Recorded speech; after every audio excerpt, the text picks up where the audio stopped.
2026వ సంవత్సరం మే మాసం మకర రాశి వారి యొక్క రాశిఫలం. శివాయ బ్రహ్మణే నమ, వీరబ్రహ్మేంద్ర స్వామినే నమో నమ, జై వీరబ్రహ్మ జై గోవిందమాంబ జై. వచ్చినటువంటి ఫలితం 3. ఇది దేవగురువు అయినటువంటి బృహస్పతికి సంబంధించిన ఫలితం. ఓ రకంగా మీ యొక్క జాతకాన్ని అనుసరించి గోచారవశాత్తు వచ్చేటువంటి ఫలితాల్లో బృహస్పతికి దగ్గరగా శుక్రభగవానుడు చేరుతున్నటువంటి తరుణం.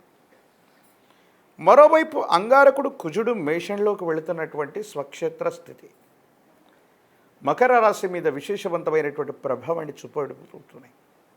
ప్రత్యేకించి ఆర్థికపరమైనటువంటి ప్రగతి బాగుండబోతుంది.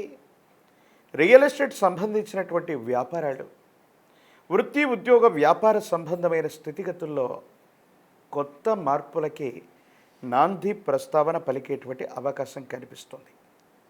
గృహ సంబంధమైనటువంటి అంశాలు, వాహన సంబంధమైన స్థితిగతులు బాగున్నాయి. కొత్త గృహము లేదా వాహనం, వీటికి సంబంధించిన విషయంలో మీరు తీసుకునేటువంటి నిర్ణయం సఫలీకృతమవుతుంది, అనుకూలవంతమవుతుంది.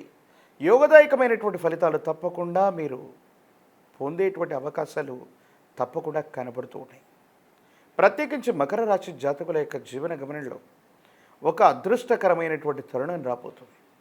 పెద్దలు అంటూ ఉంటారు, ఎక్కడ దేన్ని పోగొట్టుకుంటామో అవి గౌరవ మర్యాదలు అవ్వచ్చు, విశేషవంతమైనటువంటి వస్తువులు అవ్వచ్చు, లేదా అవకాశాలు అవ్వచ్చు, అక్కడే వెతుక్కోవాలి. భగవంతుడు కాలం మీకు ఒక గొప్ప మేలుని చేయబోతూ ఉన్నాయి.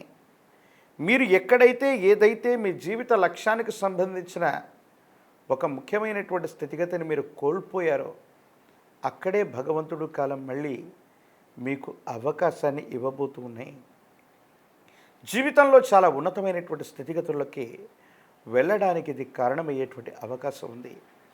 ఎంతో కాలంగా సమాజ హితం కోసం, కుటుంబపరమైనటువంటి అంశాల కోసం ఎన్నో రకాలైనటువంటి బరువు బాధ్యతలు మోసినటువంటి మీకు అర్హత ఉన్నప్పటికీ కూడా వెంట్రుక వాసులో అదృష్టం దూరమైనటువంటి దాఖలాలు గతంలో ఉన్న భగవంతుడు కాలం మళ్ళీ ఆ ప్రాచీనమైనటువంటి అవకాశాలు మళ్ళీ మీ దరితికి చేర్చడంతో పాటు సమాజంలో మీ యొక్క గౌరవ ప్రఖ్యాతి పెరుగుతుంది. మళ్ళీ కొత్త అవకాశాలను కూడా కొని తెచ్చుకోగలుగుతుంటారు. మీ ఆధ్వర్యంలో నడుస్తున్నటువంటి సేవా సంస్థలు, వ్యాపార సంబంధమైనటువంటి అంశాలకు సంబంధించిన వ్యవహారాలు చాలా చక్కగా ఉన్నాయి.